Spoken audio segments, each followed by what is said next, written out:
You guys, hear me out. Counter-Strike movie, but it's a comedy.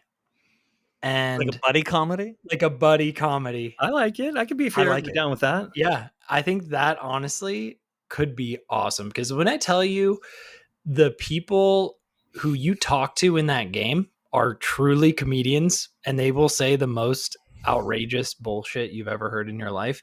It is honestly kind of like a comedy show. And I think somehow if you were able to translate that between the game and the movie, you got like a something there. Like I think that could actually be a thing. And I don't know. When I was thinking about different franchises, I just, the obvious low hanging fruit for me is Death Stranding, and they're already making that. So I just was like, I'll just pivot. God.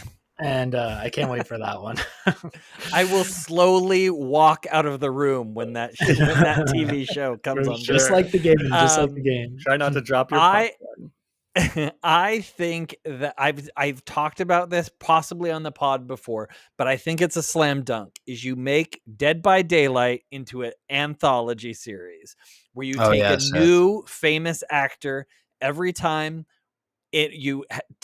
Don't make any explanation. They're trapped in some environment that they have to get out of, and a killer is on the loose trying to kill them. You get someone maybe like a Julia Roberts who might need a vehicle right now. You get like really high profile actors into this. Let's see a I want to see a Danny DeVito.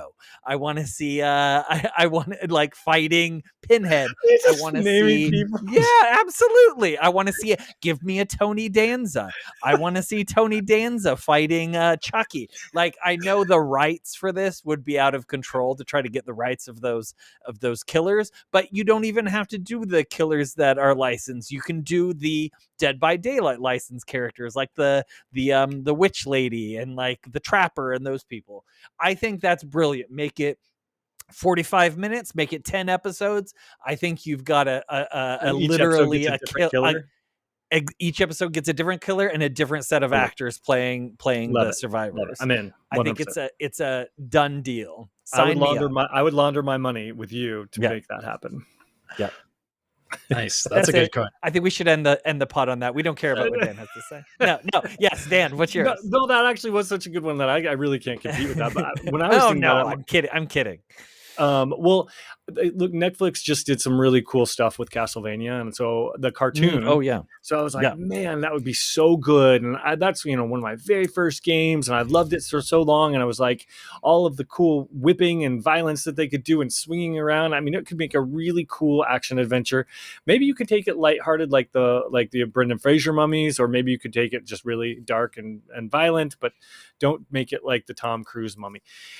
So definitely Castlevania is one of mine, and then of course we need like a good space movie. So then my mind went to either Mass Effect, which is awesome because you're this ragtag team of people that come together and overcome these odds, and they have these great well-rounded characters, and then they fight. It's an arc of 3 games and that's a great ending.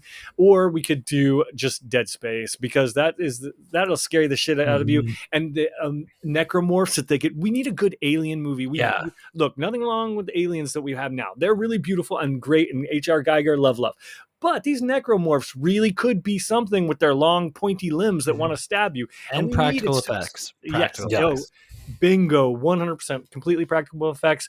But we're going in a different direction with our aliens, just so we can have a little bit of variety. And so I think Dead Space is the game that could do it. Oh, I think you make Dead Space a movie, and you make Mass Effect a TV show, an HBO prestige TV show. Yes, mwah, beautiful. You got it. I know. I'm picking up what you're putting down.